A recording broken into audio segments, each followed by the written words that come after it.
right, we're here again with another exciting episode of Sound Leadership with DJ. Today we have a very special guest, Jeremy Blanks, a Marine Corps veteran, leadership expert, and a recent author of the best-selling book, A Marjah, Marine's Perspective. During Jeremy's 8 years in the United States Marine Corps, Jeremy has served as a squad leader with the 3rd Battalion, 6th Marines, and was deployed twice to Afghanistan, leading Marines into combat. He has since developed a passion for discussing leadership and its importance in today's society. Jeremy joins us today to share his leadership style, what leadership means to him, and excerpts and insights into his book.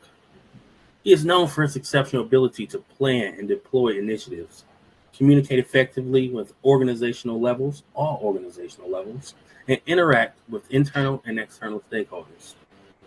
We are excited to dive into this topic of leadership with Jeremy and learn from his experience and expertise. So sit back, relax, and enjoy this episode of Sound Leadership with DJ. Welcome, Jeremy. How you doing? Hey, thanks for having me, DJ. I'm good. How are you?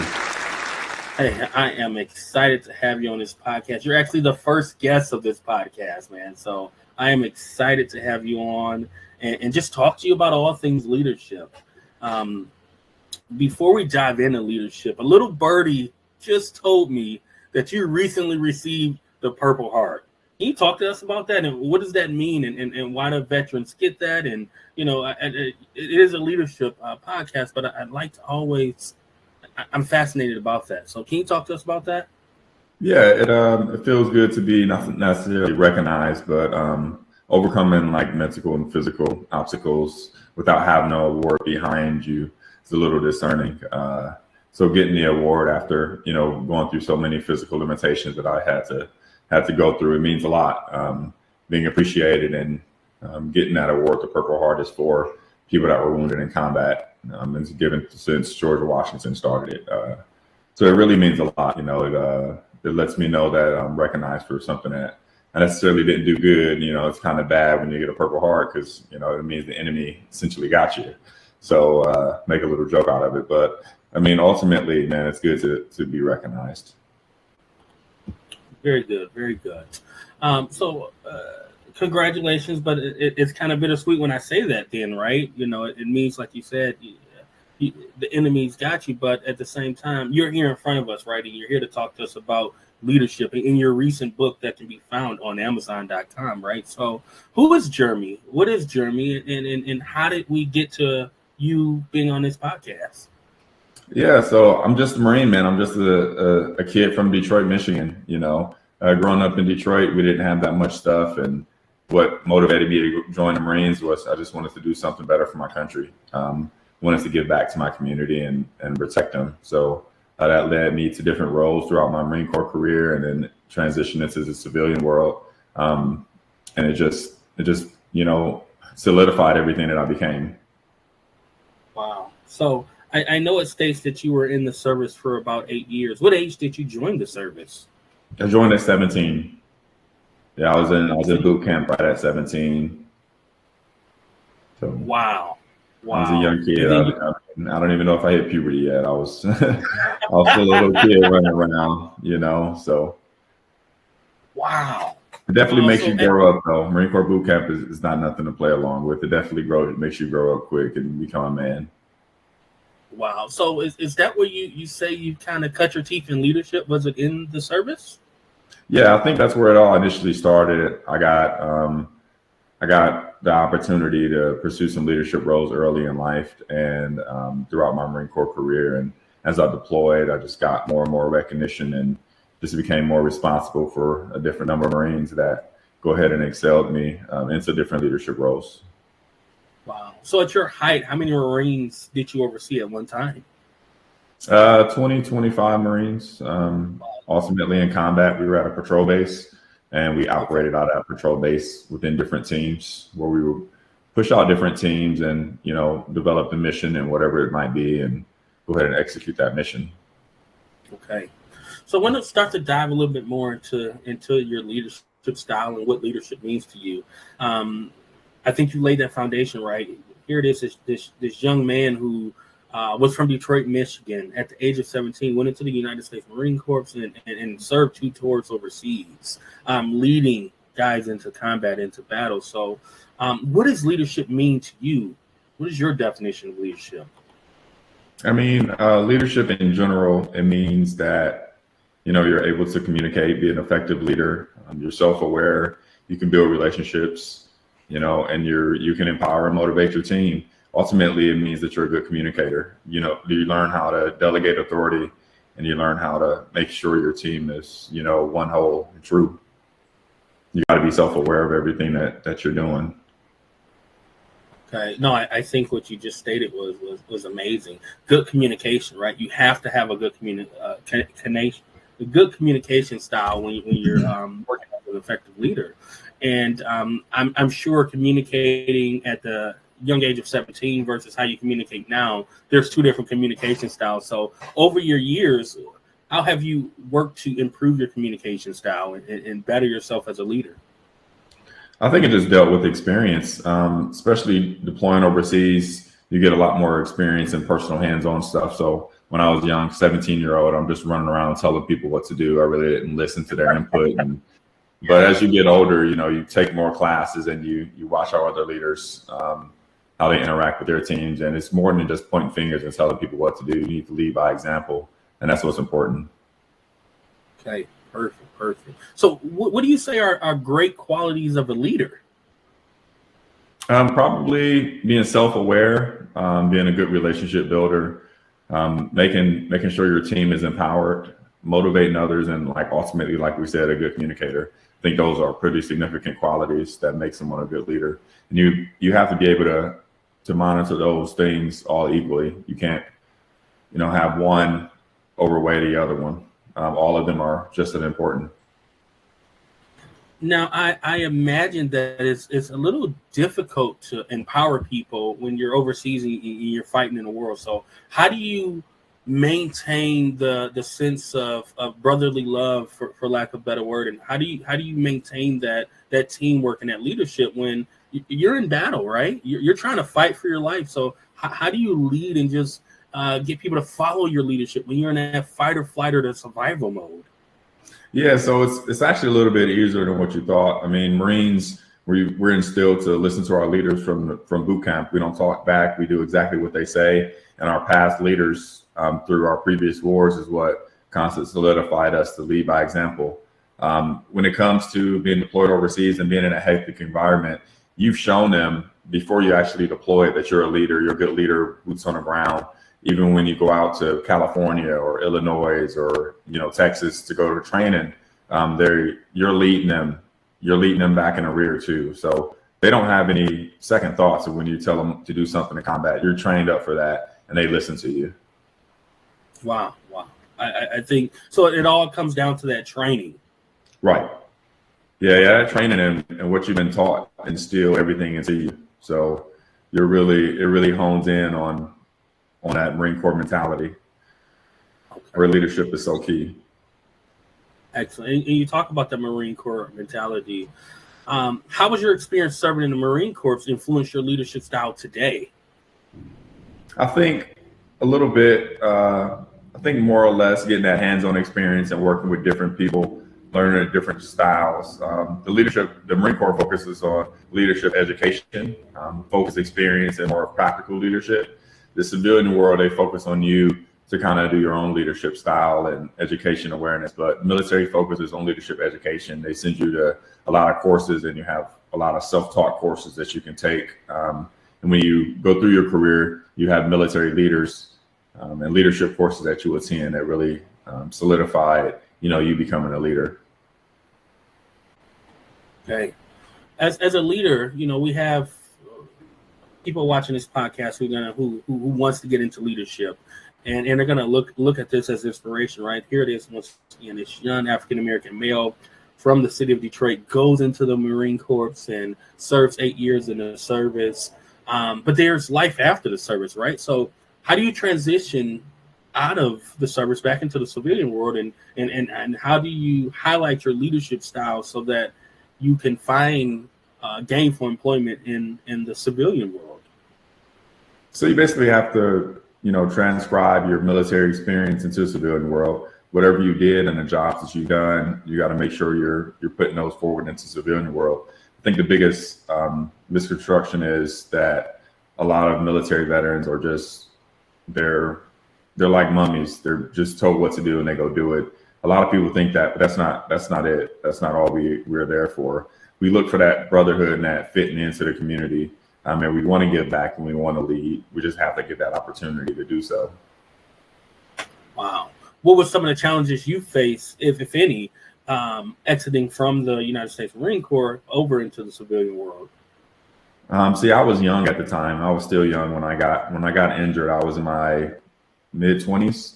So going into roles and going into corporate America, leading Marines in combat, having 20, 25 guys under me, and then starting off basically from ground zero, it was hard. And then it was hard delegating authority, getting delegated authority when I did my military focus and my leadership, a different way. So learning those obstacles. But I'm blessed now. All my jobs have been mainly in the military community and been military veterans. So that really helped my leadership style and transition through the military to the civilian life. Okay, perfect. Thank you. As a leader, I know we've all made mistakes in life. So is there a mistake or, I use the term mistake. Is there a mistake you that stands out in your mind as a leader that you've made, or a call that you made that wasn't so favorable that you'd like to speak about? I mean, there's a few times where you take people's opinions and you still do what you feel is the best, and there's times where people got hurt because of that. And you always sit back and you think, could I have done it a different way? But at the end of the day, that leader makes those decisions. You can take into account other people's perspectives, and I've done that, but sometimes I'll just make my own decisions too. I have the experience doing it. It's not necessarily always the best experience, the best route, but you do your best to kind of fix it on the go, if you will. Wow. So as a leader, and you mentioned, like you said, you're making the calls, but as a leader, is there ever a time where you have to sit back and let another member of your team maybe take the lead, or, really take the advice of another member on your team? Yeah, that's what it's all about.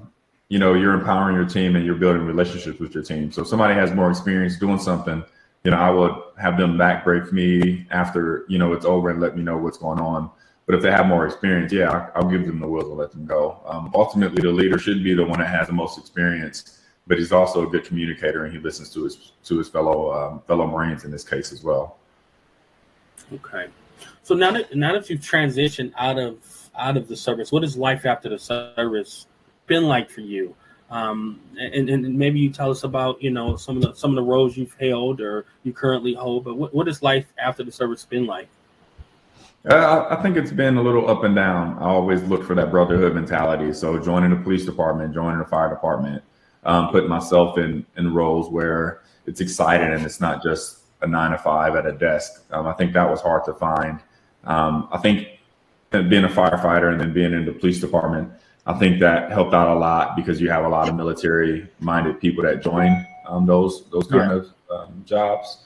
And besides that, I mean, I've played roles that help veterans. So I was a financial advisor for veterans, and I was the president of Rockin' Our Country for Veterans, Rock for Vets, where we took veterans off the street and provide financial support with them and help them file VA claims. So I've always put myself around other veterans and to give back to the veteran community. I think the Marine Corps definitely changed my life, and I've always wanted to give back and continue to work in that kind of role. Wow, no, I think that is good, and you mentioned something, right? You keep going back to communication and this brotherhood, and how does the communication and brotherhood kind of transfers to maybe a role that you're doing now, or your future roles, your future goals? How do you continue to use that what you've learned in the Marines, but also, like I say, shake that and apply that to the civilian world to continue your professional and personal growth? Yeah, you have to know, your leadership style and the way that you operate in the civilian world.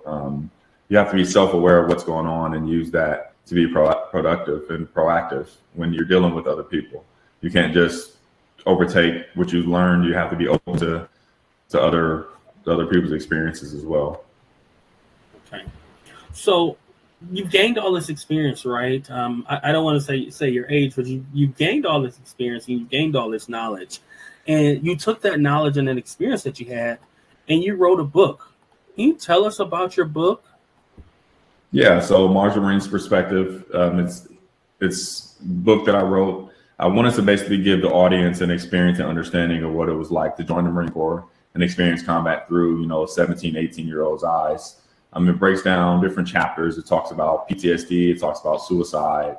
It talks about Afghanistan. It talks about pre-war. It talks about during the war. It talks about the brotherhood. It really hones in on what combat in the Marines' eyes really looked like and what they experienced throughout that journey, those 7 months. My particular unit, we went away for 7 months. We came back to the United States for 7 months, and then we went again for another 7 months. So within a year time frame, we were there and back, and then there again. So Marjah Marine's perspective really hones in on that, and it really gives an eye opener on what's it like to join the Marine Corps and what to experience. Wow.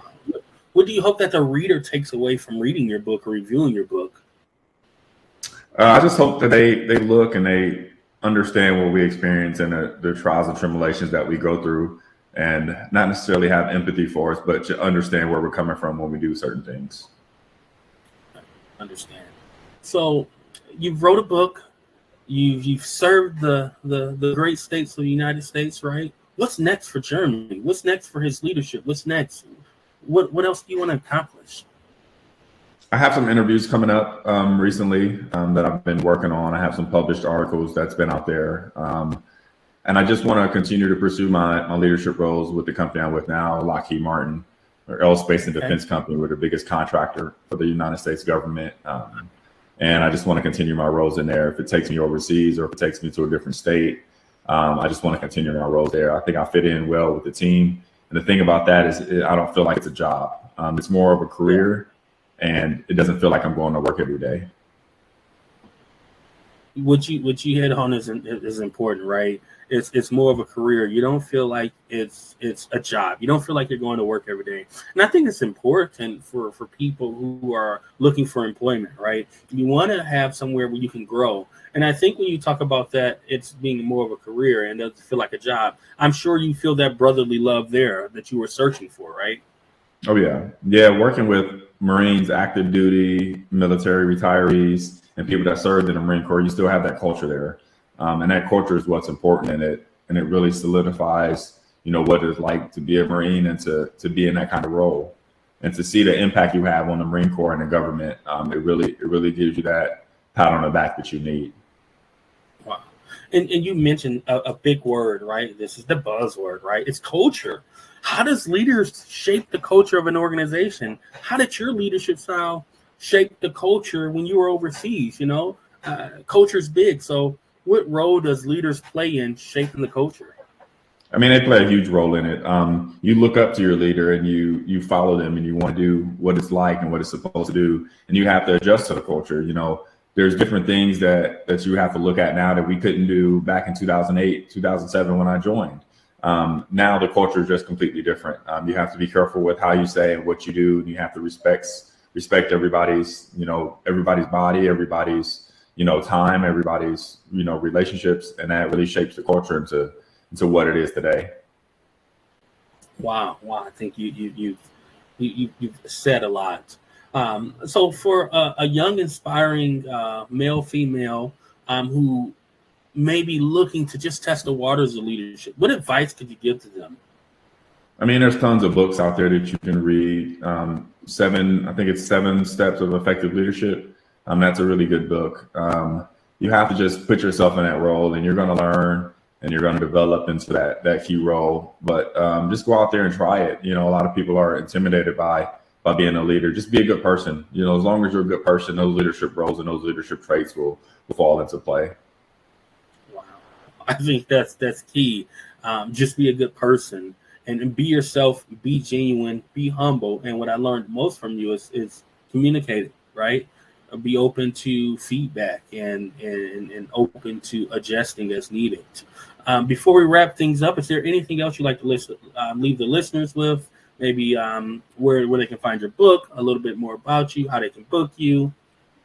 Yeah, so you can go to my LinkedIn my LinkedIn will be on the page. Marjah Marine's Perspective. It's on sale now on Amazon.com. Just be a good person, man. Making sure you communicate, listen, and discuss options, and compromise can save many situations. Just be a good people and simplify. Wow. Powerful words from a great leader. So, Jeremy, I thank you for coming on this podcast. I thank you for Thank you taking for having time out me. of your Yeah. I know that you're very busy. You're selling your books. You got other interviews. I can't say your next big name interview, but I wanted to steal you before you have that big interview, right? So I can say, hey, I interviewed him first. No, but just thank you for joining us. And to the people out there watching, thank you for joining us on Sound Leadership with DJ. We hope you gained valuable insights and inspiration from our conversation with Jeremy. Remember, leadership is a journey, not a destination. Keep striving to learn and grow and never give up on your goals. We wish you all the best in your leadership journey and hope that you will join us here soon for another great discussion on Sound Leadership with DJ.